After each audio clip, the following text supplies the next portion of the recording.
Hello friends, आज मैं आपको सिखाने वाली हूँ क्लास 6 का एक बहुत ही मस्त टॉपिक। वो टॉपिक बहुत ही इजी होता है, किसी को भी बहुत जल्दी समझ आ जाता है। बस उसमें एक कंसेप्ट सीखना होता है जिससे कि हमें सब कुछ समझ आ जाता है। तो सबसे पहले मैं आपको टॉपिक का नाम बता देती हूँ। जो आज हम टॉपिक करने वाले हैं उस टॉपिक का नाम है वर्टिकली ऑपोजिट एंगल। तो ये बेसिकली 7th क्लास में भी आ जाता है। 5th चैप्टर में इसका बहुत काम होता है वर्टिकली ऑपोजिट एंगल का। तो उसमें बहुत सारे एंगल सिखाते हैं, जैसे acute angle, obtuse angle, reflex angle, बहुत सारे एंगल होते हैं। तो मैं उसमें से आपके लिए वर्टिकली ऑपोजिट एंगल लेकर आई हूँ आपको सिखाने के लिए। हम सीखेंगे वर्टिकली ऑपोजिट एंगल, जो कि इस पूरे चैप्टर का सबसे इजी एंगल होता है। सबसे पहले मैं आपको वो सिखाऊंगी, उसके बाद धीरे धीरे करके मुश्किल समझेंगे। तो चलो वर्टिकली ऑपोजिट एंगल समझते हैं। तो वर्टिकली ऑपोजिट एंगल क्या होता है? देखो, सबसे पहले तो हम ऑपोजिट समझते हैं।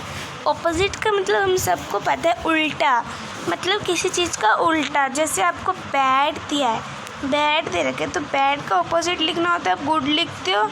यस, बैड का ऑपोजिट लिखना होता है, आप गुड लिखते हो। सिंपल सी बात है।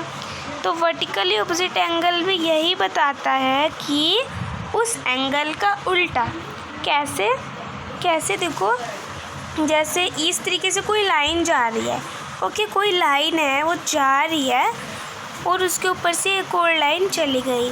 और मैंने आपको इंट्रोडक्शन वीडियो में बताया था कि एक लाइन के ऊपर से अगर कोई लाइन चली जाती है तो उस लाइन को ट्रांसवर्सल बोलते हैं।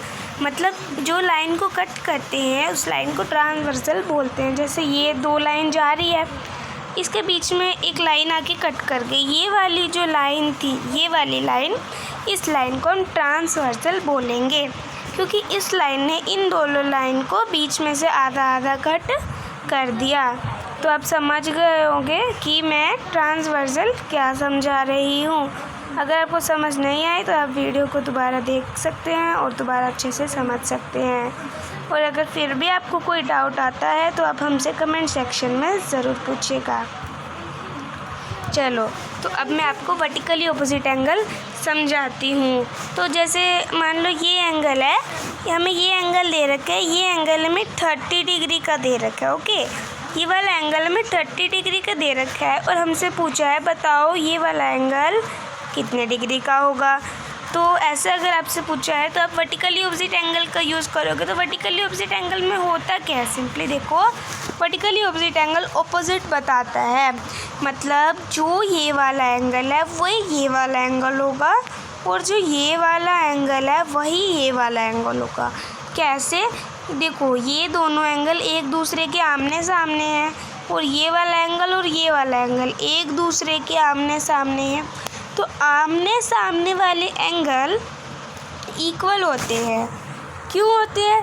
वर्टिकली ऑपोजिट एंगल की वजह से, क्योंकि यहाँ पे 30 डिग्री है। तो आपसे ये पूछा है, देखो 30 डिग्री के सामने वाला ये एंगल है, मतलब एक दूसरे के आगे जो एंगल होता है वो सेम होता है वर्टिकली ऑपोजिट एंगल की वजह से। तो अगर ये 30 डिग्री है तो ये भी 30 डिग्री होगा। समझ आई बच्चों? अब मैं एक और एग्जांपल ले लेती हूँ इस तरीके से। जैसे आपसे पूछा ये वाला एंगल 60 डिग्री का है, तो बताओ ये वाला एंगल कितने का होगा। बहुत इजी है, ये दोनों आमने सामने वाले एंगल, अगर ये 60 है तो ये भी 60 होगा। तो फ्रेंड्स, वर्टिकली ऑपोजिट एंगल यही तक था, इतना ईजी था कि आमने सामने एंगल जो भी होते हैं वो सेम होते हैं। बस ये होता है वर्टिकली ऑपोजिट एंगल। अगर आपको कोई भी डाउट आता है तो कमेंट सेक्शन में ज़रूर लिख के हमारी वीडियो को लाइक करें, शेयर करें, सब्सक्राइब करें। Thanks for watching. बाकी के एंगल्स मैं आपको नेक्स्ट वीडियो में ज़रूर बताऊंगी।